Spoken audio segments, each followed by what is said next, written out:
Muchísimas gracias a todos los que estáis aquí en vivo, también, como decía, a todos los que nos van a ver en streaming. Y bueno, Monia, vienes de una super gira por toda España y a última parada en Madrid. Y para todos los que todavía no te conocen, vamos a presentarte. Es pionera y experta en gestión emocional y en psicoterapia. También has creado un método único que es el método TIEM. Y además, bueno, llevas más de 20 años con una clínica muy prestigiosa en Barcelona, también que tiene presencia en todas partes de España. Y cuéntanos cómo ha surgido la idea de este libro que tengo en mis manos, Tu cerebro emocional. Bueno, la idea surgió a partir de experiencias personales y profesionales. Porque a nivel profesional, bueno, aquí en la sala tengo alumnas del posgrado de Teatro Terapia en Madrid que hicieron la edición 2011-2012 y yo ya en la época, yo empecé a trabajar como psicóloga clínica en 2006 y a partir de allá, bueno, empecé a dar formaciones de teatro terapia y gestión emocional. Esto es una parte de la historia. La otra parte es que también hice es como un desarrollo de más de 20 años de clínica, este método, la terapia integradora estratégica. Entonces lo que hice fue integrar diferentes enfoques de psicología, porque no creo que hay uno mejor que otro, simplemente depende de las personas que tengas delante, pueden ser útiles unos o algunos más o muchos. Yo tengo como un gorro y hago magia con esto. Y también junté las artes terapias y la teatroterapia. Entonces, esto es fruto de mis 20 años de experiencia, más el libro se generó a partir de una experiencia personal, que fue un bache que tuve. Hice como un viaje de transformación. El libro empieza con un viaje, como hacen los antiguos héroes griegos, Ulises, etc. Y entonces fui en Cadaqués, que es mi sitio preferido en Costa Brava, y allí pasé por diferentes emociones a raíz de un duelo. Y a partir de allá pude ayudar mejor a mis pacientes, porque yo creo que un buen terapeuta, un buen psicólogo es una persona que tiene que haber pasado por algo, porque puedes acompañar solo en los lugares donde tú has estado, si no, no es tan fácil. Y luego también a raíz de la pandemia, en 2020, con mi querida agente literaria, Sandra Bruna, pensamos que es una buena herramienta para todo el mundo saber cómo funciona nuestro cerebro emocional. Y de hecho en ese viaje nos encontramos tú y yo hace muchos años, de hecho, y es muy emotivo porque ahora diremos cómo nos conocimos. ¿Recuerdas? Hace muchos años te decía, algún día tú y yo estaremos en la Casa del Libro, sí, presentando tu libro, que ya ABC lo ha llamado el próximo long seller, sí, el libro de la década en el expertise de emociones. Así que en ese viaje, ¿cómo nos conectamos? Justamente estaba en esta época de bache personal. Yo tuve una separación, tuve un accidente, no caminé durante un tiempo, pero... tiempo, 4 años. Bueno, un sí, año y medio más complicado de volver a recuperarme del todo. Y entonces tuve que reinventarme. Tuve que reinventarme y por magia apareciste en redes. Yo estaba buscando algo de lo tuyo, pero no sabía bien porque Marta forma en marketing digital y yo no sabía bien por dónde ir, pero las sincronicidades se dan cuando estás alineada y apareciste tú y me formé contigo en todo lo que es marketing digital.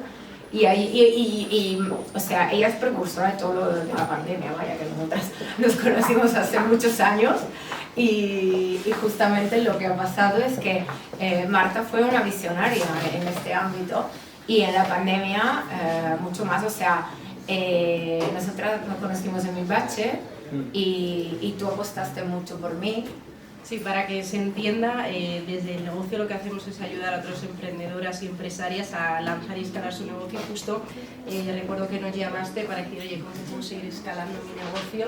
Porque ya tengo que pasar sesiones a las 5 de la mañana, ¿no? Sí. Y ahí es cuando creamos toda la estrategia de escalada y cuando empezamos a ya visionar lo del libro. Sí. Así que qué motivo estar hoy aquí acompañándote y acompañándonos todos nosotros. En el libro das dos grandes titulares. Hay uno que me llama mucho la atención del capítulo 4, que dices, no existen las emociones negativas, y quiero que nos compartas a qué te refieres. Es que las emociones están mal etiquetadas como negativas. Las emociones no son ni negativas ni positivas, son. O sea, las tenemos desde que nacemos, están ahí y van con piloto automático. O sea, nosotros tenemos un sistema que es el sistema límbico, que está hecho por la amígdala y el hipocampo y es nuestro cerebro emocional, o sea, de aquí el título también, tu cerebro emocional. Y a partir de aquí, simplemente las emociones se activan en 33 milisegundos. Nosotros sabemos si una situación es conveniente para nosotros o no. O sea, hago un ejemplo práctico.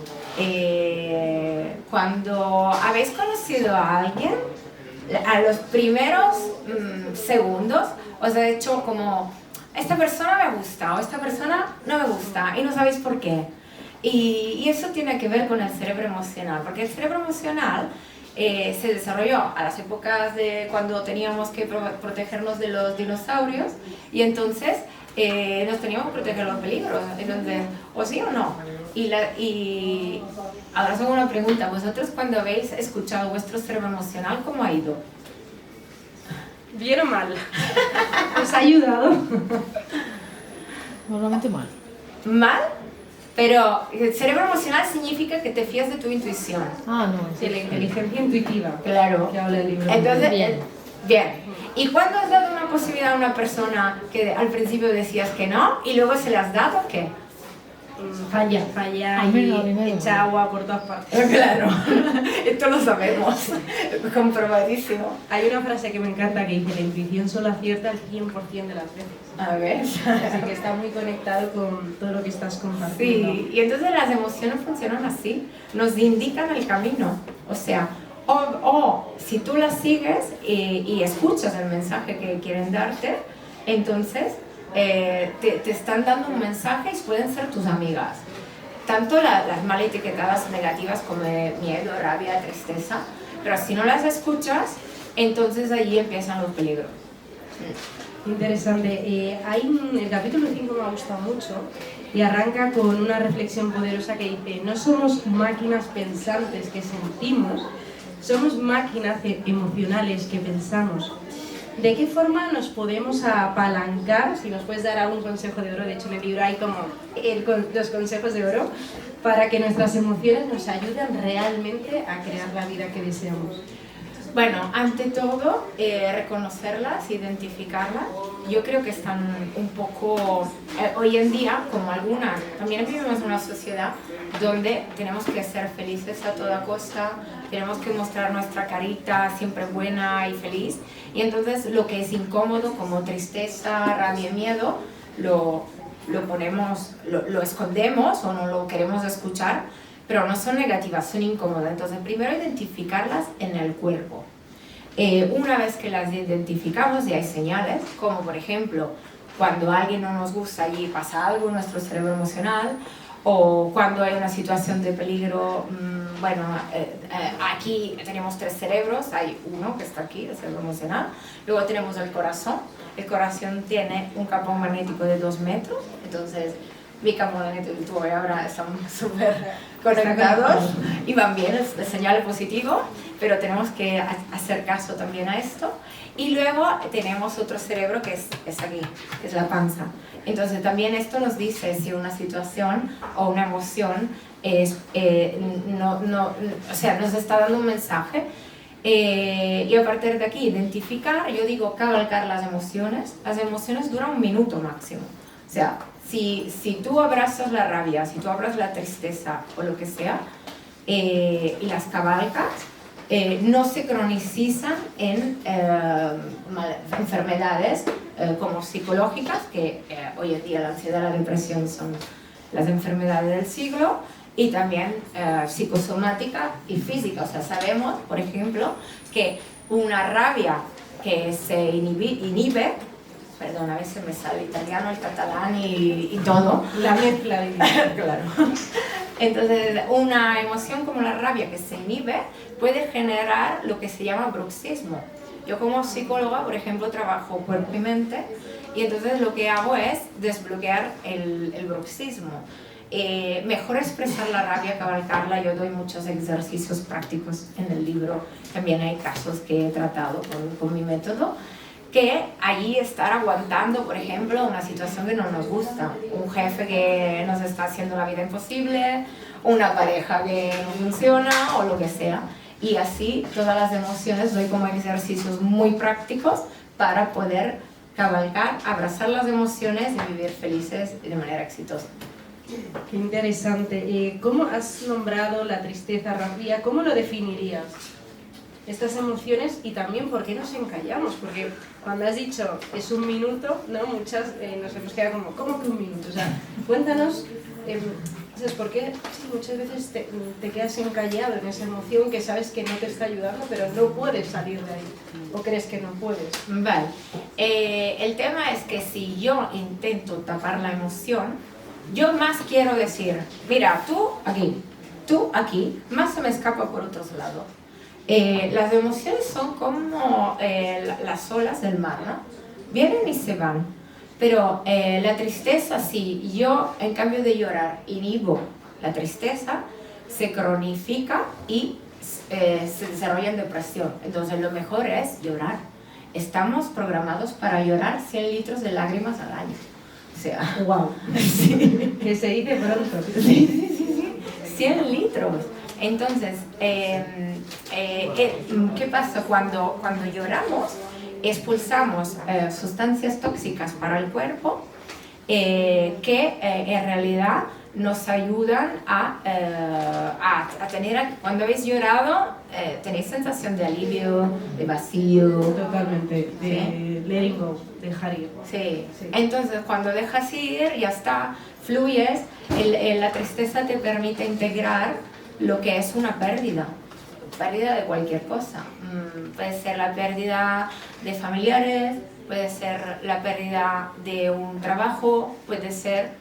Entonces, si uno no deja fluir como la naturaleza nos ha programado de manera sabia, entonces lo que pasa es que desarrollamos las enfermedades. De hecho, sabemos hoy en día que un exceso de manganeso en el cuerpo para no llorar genera la depresión. O sea, estudios científicos que esto, bueno, lo cito en el libro, todo lo que son estudios neurocientíficos y psicológicos están aquí.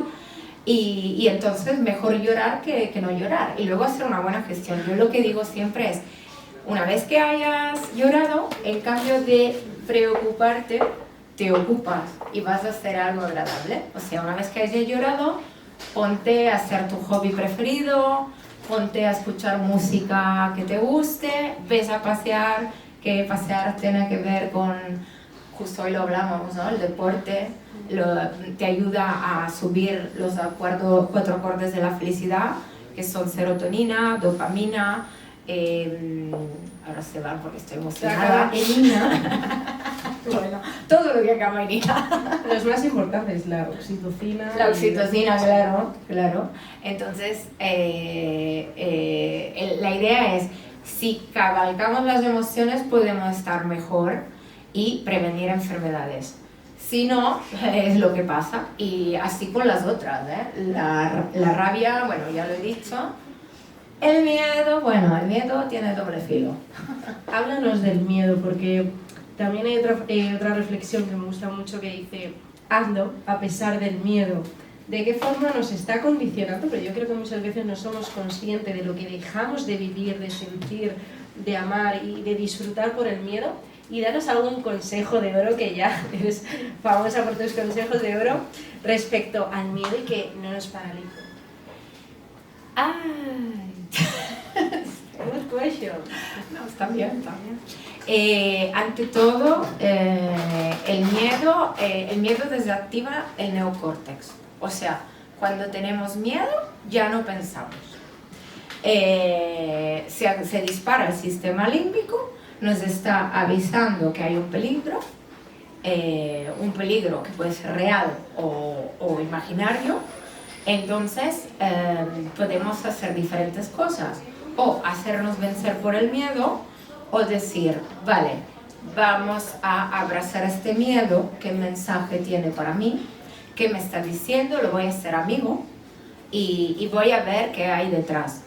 Y me viene un ejemplo bueno, es como que se dispara nuestro paleocórtex, entonces tenemos dos mecanismos, o atacamos o huimos, ya está, o sea, no hay más.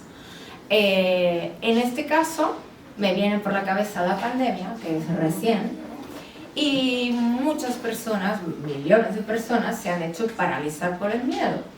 El miedo es funcional en el momento que pasa algo grave, luego deja de ser funcional. O sea, el miedo, como las otras emociones, nos protege de una situación peligrosa. Pero a partir de aquí, si yo ya no quiero salir de casa porque que hay un virus, o que además durante la pandemia lo que se ha disparado más es el TOC. Los psicólogos, absolutamente. Los psicólogos hemos dicho, se ha normalizado lo que tratamos continuamente, que es el trastorno obsesivo compulsivo, se ha normalizado en la sociedad. Y esto no es normal, o sea, tener un trastorno obsesivo compulsivo significa que te limita la vida. Entonces tenemos que ver hasta qué punto este miedo real nos está ayudando o no. Llega un momento que hay que afrontar. Y hago un ejemplo práctico. Hablando de catástrofes, de accidentes y todo esto, lo que trabajamos los psicólogos, y yo trabajo también con mi método, es afrontar justo el miedo. O sea, ¿tienes miedo a esto? Vamos, te acompaño y lo superas. Hemos empezado con mi tema. Yo misma me he trabajado, yo fui en el lugar del accidente y pasando muchas veces. Pero así solo se te va. Y muchas más técnicas para cabalgar el miedo. También yo utilizo muchas veces las artes. Aquí, bueno, hay exalumnas del posgrado que saben, entonces se pueden hacer improvisaciones teatrales donde vamos a representar la escena temida y yo misma me implico como terapeuta a hacer algo allí mismo. O si no, dibujamos el miedo y hacemos un cómic. Y poco a poco se va transformando este miedo con algo, un personaje de fantasía que te ayuda un personaje de fantasía, un viejo sabio, lo que sea, que te ayuda a superarlo. Y tengo muchos pacientes que están muy agradecidos porque tienen sus personajes que los ayudan y lo que no te mata te hace más fuerte. Interesante. Hablábamos justo antes de venir aquí, el poder del subconsciente, ¿no? Que muchas veces estamos a años luz todavía de saber qué pasa en esta masa de 2,5 kilos. ¿Cómo relacionarías todo el poder del subconsciente con la parte del cerebro emocional y cómo ligan? La parte del bueno, está muy bien la pregunta. Te he cambiado todas. Ya lo veo ya, pero está bien, estamos oyendo. Esto es la magia de la relación. Del directo. De todo.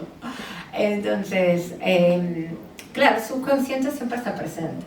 O sea, no hay ninguna acción que cumplimos que no esté allí, esta parte que tiene que ver con el bagaje de nuestras vivencias, tanto familiares como también pueden ser trigeneracionales. O sea, que tenemos un legado que incluso nos puede venir de generaciones pasadas y que no sabemos que están allá. Y luego falsas creencias que hemos desarrollado en base a la cultura de origen, la educación, todo. Entonces todo esto está allá. Y luego el cerebro emocional tiene una sabiduría interior que entonces cuando yo tengo personas que en terapia me dicen no sé qué me pasa. Y yo digo, bueno, ya empezamos, bueno, ¿cuál es el síntoma? Ansiedad. Vale, ¿cuál es el síntoma? No sé, claustrofobia, no sé, cualquier cosa. Entonces yo voy viendo que aparte de lo que puede estar a nivel del subconsciente, que la persona no tiene consciente, y podemos trabajar con mi método, la terapia integradora estratégica, también voy a ver la emoción subyacente, ¿sí? La emoción que está detrás de esto. Entonces, si hay ansiedad, la ansiedad está relacionada con el miedo. O sea, la ansiedad es miedo que no se reconoce. Miedo a ir adelante. Muchas veces las personas que tienen ansiedad se preocupan en exceso para el futuro. O si no, miedos inconscientes que están allá y que tenemos que trabajar y que están bloqueando a la persona. Esto es un ejemplo. Cada sintomatología en psicología tiene que ver con esto. La depresión es tristeza inhibida o rabia inhibida. O sea, no me permito expresar la rabia porque la juzgo como negativa y entonces la convierto en depresión. Has nombrado tu método, que de hecho es pionero en España y ha ayudado a miles de personas a ser felices, ¿no? Y vivir con plenitud. Cuéntanos, ¿cómo llegas a ese método? Porque yo siempre digo que cuando hay un método que creas es porque de todo lo que has observado en 20 años hay algo que faltaba. ¿Cómo llegas ahí y en qué se diferencia y por qué ha conseguido tanto alcance y tanto prestigio? Vale, yo digo algo, pero si alguna alumna quiere decir alguna experiencia, también está invitada. Preguntas. El tema es que yo vi, o sea, yo conozco diferentes enfoques en psicología, pero vi que le faltaba algo. Ante todo, si somos cuerpo y mente, le faltaba el cuerpo. Muchos de los enfoques en psicología se quedan en la mente. Claro, entonces bla, bla, bla, bueno, neurosis. Años de bla, claro, bla. Neurosis total, o sea, no puede estar en el bla, bla, bla. El cuerpo, Descartes nos cortó la cabeza y dijo, bueno, somos solo mente, pero no somos solo mente, somos mente y cuerpo. Entonces, muchas veces cuando tenemos ansiedad o depresión, el cuerpo tiene tensiones musculares y hay enfoques donde se hace caso a esto, como la bioenergética, que es uno de los enfoques que he juntado, pero hay más enfoques. Yo utilizo las artes porque son un canal directo, o sea, el arte es directa, no tienes que pensar, actúas o escribes o pintas, y entonces a partir de aquí puedes trabajar más el cuerpo con desbloqueo. Yo utilizo mucho el desbloqueo corporal y a partir de aquí también expresando emociones. Hay un ejercicio que es el baja-culo, a tomar por el culo. Tradición literal. Sí. Entonces, si alguien te ha hecho enfadar, en cambio de comértelo, a ver, puedes expresarlo. Y lo hacemos en la sesión de terapia o lo hacemos en grande grupo, como hicimos con los exalumnos que aquí saben. Y la verdad es que en el momento que lo expresas, se va al momento. Tienen alivio las personas. Y luego, una vez que has expresado la emoción, se activa el pensamiento lateral, de que hablaba de Bono, que es el pensamiento creativo. O sea, en el momento en que cuando tú no expresas, estás bloqueado. El cuerpo está hecho para moverse y expresar. Cuando no expresamos, bloqueos, sintomatologías de todos tipos, incluso graves físicas como problemas al corazón. La gente que tiene mucha rabia inhibida tiene ataques de corazón. Y entonces a partir de allí desarrollamos el pensamiento lateral y vamos a ver otras soluciones. Cuando una persona está anclada en depresión, no puede ver, es túnel negro. Cuando una persona sale de allá, expresa la rabia, al principio da vergüenza. Hay mucha gente que dice, ay no, yo esto no hago, ¿qué es esto? No es para mí. Luego les encanta.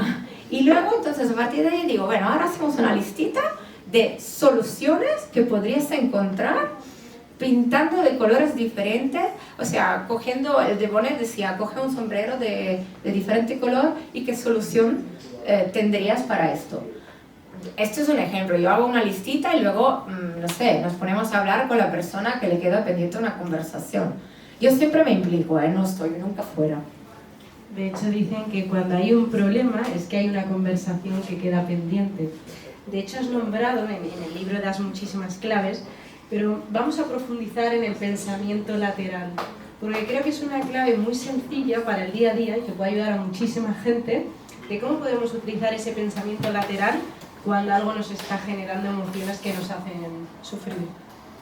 Sí, ante todo, cuando uno está metido en el problema no ve. O sea, si yo tengo esto aquí, ¿puedo ver algo? Malamente. O sea que no. Que veo nada. Necesito distancia. Entonces la distancia me permite pensar diferente, tener nuevas brújulas de pensamiento. Y entonces en el momento en que identifico las emociones, las abrazo, me están diciendo algo, las escucho, entonces las expreso, hago una gestión emocional con ejercicios muy concretos, dejo reposar como el buen vino, entonces no intento actuar ya, dejo a fluir y yo hablo del dolce far niente también, ¿no? El dulce no hacer nada. Entonces con el dulce no hacer nada es cuando vienen las ideas. Los mejores descubrimientos de la historia de la humanidad se han hecho de esta manera, ¿no? O sea, que cuando uno está sin hacer nada y desactiva todo, está en silencio, entonces es cuando vienen las soluciones. Entonces, en cambio de más uno intenta controlar, esforzarse, peor es. Cuando dejas fluir, entonces salen las ideas y mejor hacer hobbies, cosas que nos gusten, irse a pasear por la naturaleza, y son pequeños ejemplos, hay mucho más, ¿eh? Genial. Y en esto que al final una buena gestión emocional te ayuda a vivir en plenitud, que es lo que todos los seres humanos queremos, esa plenitud y esa auténtica felicidad. En tu día a día, ¿cuál es la clave que más te ayuda? Porque sé que ahora vienes de una gira por toda España. O sea, en el día a día no es la vida en rosa, ¿no? Ocurren cosas. Bueno, yo estoy rosa, vea. Es verdad, tú estás rosa, pero veo la vida color rosa. Pero en este día, donde te pasan, a todos nos ocurren muchas cosas, ¿qué te ayuda? O sea, tú el chef, ¿qué propias herramientas utilizas para estar en esta plenitud que estás expandiendo día a día? Muy bueno. Entonces yo diría, lo primero que me sale, cultivar el niño o la niña interior, mucho. Qué importante. Cuéntanos, que realmente en esto de la plenitud, porque muchas veces es como el gran olvidado, ¿no? Esa niña interior, primero, ¿qué es para ti desde el cerebro emocional? Y segundo, ¿cómo lo podemos trabajar? Porque desde luego para mí viene también una parte de nuestra felicidad de ahí. Claro, bueno, nosotros lo tenemos muy bien desarrollada, niña interior, creo. Se intenta. Sí. Yo hablaría del concepto del daimon de los griegos. Sócrates decía que él tenía un daimon interior que le empujaba a hacer algo. Y es lo que hoy en día se llama el francés Miralles, que ha hecho el prólogo. Francesc Miralles ha hecho el prólogo. Le mandamos un saludo desde aquí. Chao, estará bien en streaming. Entonces, el francés lo ha llamado Ikigai. Diamond, di la traducción porque... Es como un propósito vital, como él decía que no es como un demonio, porque no es como un empujo, algo que sientes que tienes que hacer, ¿no? Entonces, como lo que has venido a hacer. Un llamado. Sí, lo que has venido a hacer. Entonces, todos nacemos con un don natural o varios, y muchas veces cuando somos niños jugamos a estas cosas. Yo de pequeña jugaba a varias cositas, pero una era la divulgación. Ya con 3 añitos me cuenta mamá que yo hacía la radio, Y luego también todos tienen una vocación, todos tenemos una vocación. Entonces, muchas veces por la educación, por lo que tienes que hacer, por lo que te han dicho los padres, o cómo tienes que comportarte en público, esto se tapa y se deja de jugar, y jugar es cuando